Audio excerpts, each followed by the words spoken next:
Hai, selamat datang di vlog saya Linda Suryani. Hari ini kita akan membahas sesuatu yang benar-benar dekat banget sama kehidupan kita sehari-hari. Dari kamu bayar kopi tadi pagi pakai kris, transfer gaji, lihat kondisi pasar saham, sampai mencicil handphone tanpa kartu kredit. Semua itu adalah bagian dari revolusi keuangan yang bernama fintech. Tapi tahu nggak kamu bahwa fintech ini bukanlah tiba-tiba muncul kemarin sore? Perjalanan fintech itu panjang banget. Dari telegraf di abad ke-19 sampai super app yang sekarang ada di genggaman kita.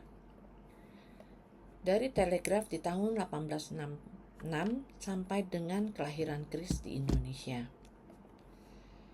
Di video ini kita akan berjalan-jalan lintas zaman dari sejarah fintech di dunia, lalu masuk ke kisah seru bagaimana Indonesia bisa menjadi salah satu pasar fintech terbesar di Asia Tenggara. Let's go!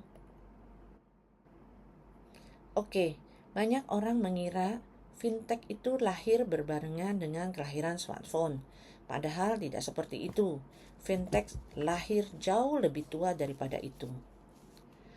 Kalau kita tarik ke belakang, tahun 1866 merupakan salah satu titik awalnya. Saat Transatlantic Telegraph Cable pertama kali berhasil digunakan untuk mentransfer informasi keuangan antar benua. Ini merupakan cikal bakal transfer uang lintas negara. Benar-benar revolusioner banget di zamannya. Lompat ke tahun 1950, Diners Club meluncurkan kartu kredit pertama di dunia. Bayangin pada saat itu, untuk pertama kalinya manusia bisa bayar sesuatu tanpa uang tunai.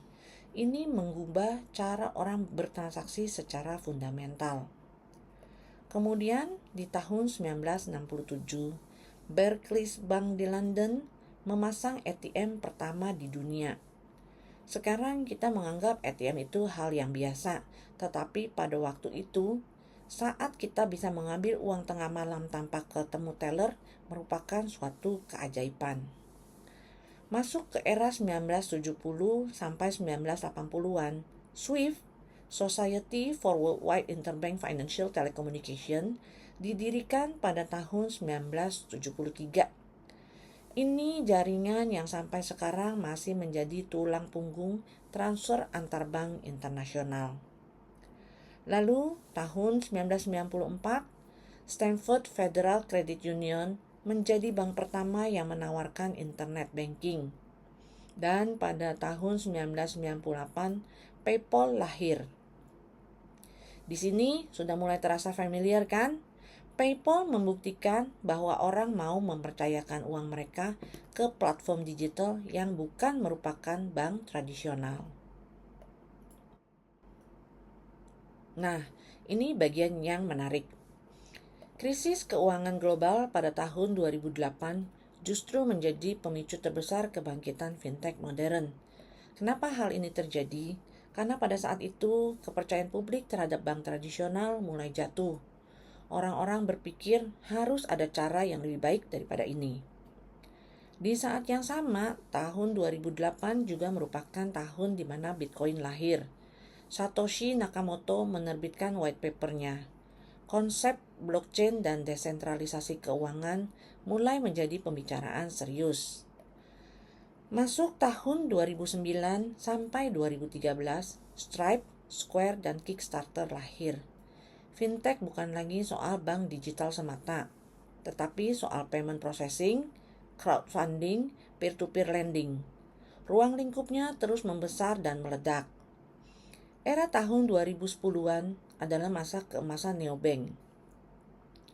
Monzo, Revolut, N26 di Eropa, Chime di Amerika, mereka membuktikan bank bisa sepenuhnya digital, tanpa ada kantor cabang, dengan biaya yang lebih murah, dan customer experience yang jauh lebih baik. Dan tentu saja, kita tidak boleh melupakan momen kebangkitan mobile payment. Dimulai di tahun 2011, ditandai dengan hadirnya WeChat Pay dan Alipay di China. Kemudian disusul oleh Apple Pay yang diluncurkan pada tahun 2014. Mobile payment inilah yang menjadi inspirasi Kris Indonesia hingga ShopeePay dan GoPay yang sekarang ada di genggaman kamu. Secara global, investasi ke fintech mencapai lebih dari 210 miliar dolar di puncaknya pada tahun 2021. Industri ini bukanlah sekedar tren belaka, melainkan telah menjadi infrastruktur keuangan generasi baru. Nah, sekarang kita masuk ke bagian yang paling dekat dengan kita, yaitu fintech Indonesia. Sebenarnya, fondasi fintech di Indonesia dimulai lebih awal dari yang kamu kira. Di awal tahun 2000-an, bank-bank mulai menawarkan SMS banking dan internet banking. Saat itu masih terbatas, tetapi benih fintech sudah mulai ditanam. Lompatan besar pertama datang sekitar tahun 2010, ketika Flash BCA dan kartu prabayar lainnya mulai populer. Muncullah uang elektronik berbasis kartu.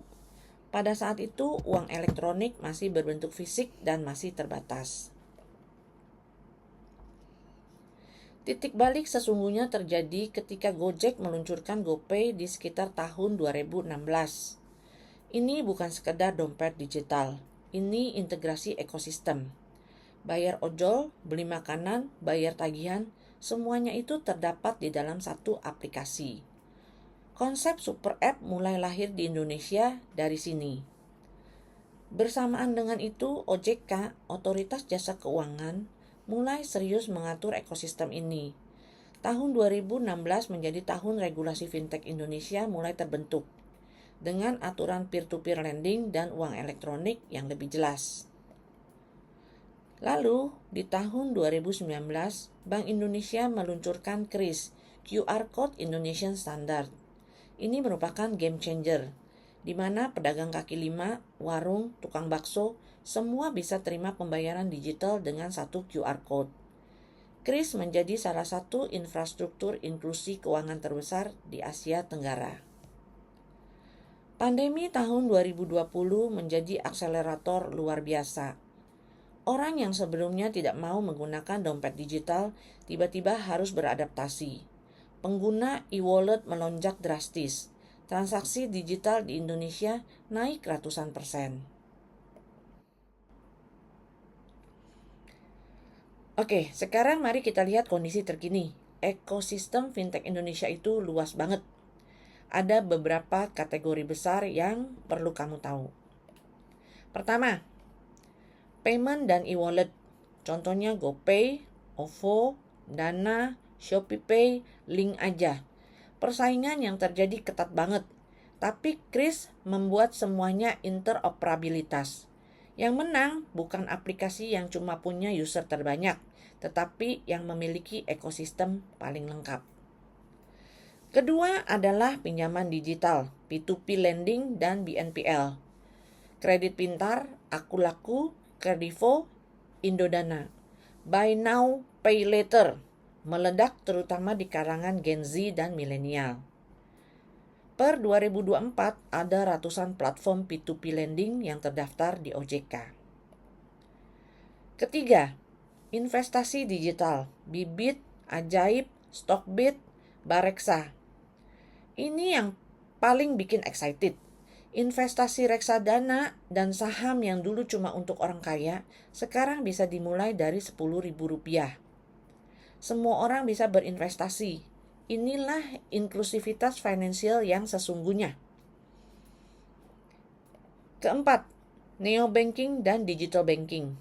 Genius, Cbank, Blue by BCA Digital, Jago, Superbank adalah bank tanpa kantor cabang yang penuh fitur, bunga tinggi dan user experience yang jauh lebih baik daripada bank konvensional. Dan satu tren besar yang sedang berkembang adalah embedded finance.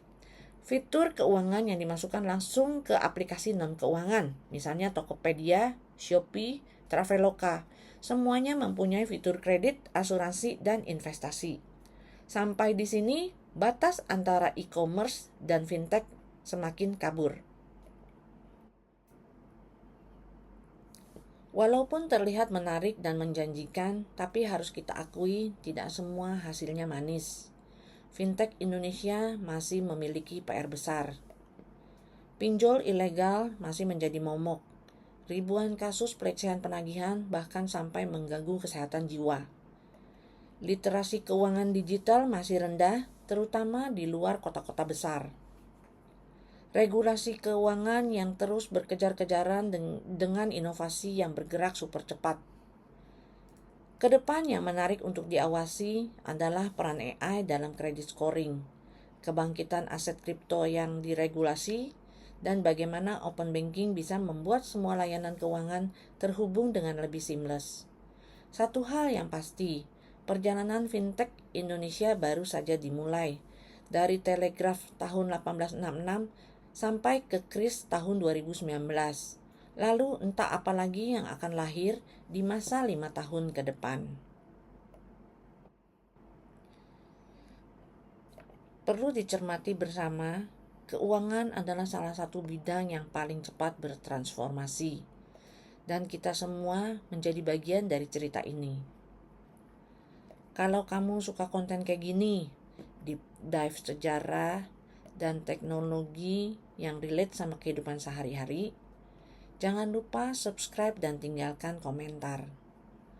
Menurutmu, fintech apa yang paling mengubah hidupmu? Sampai jumpa di video berikutnya. Terima kasih.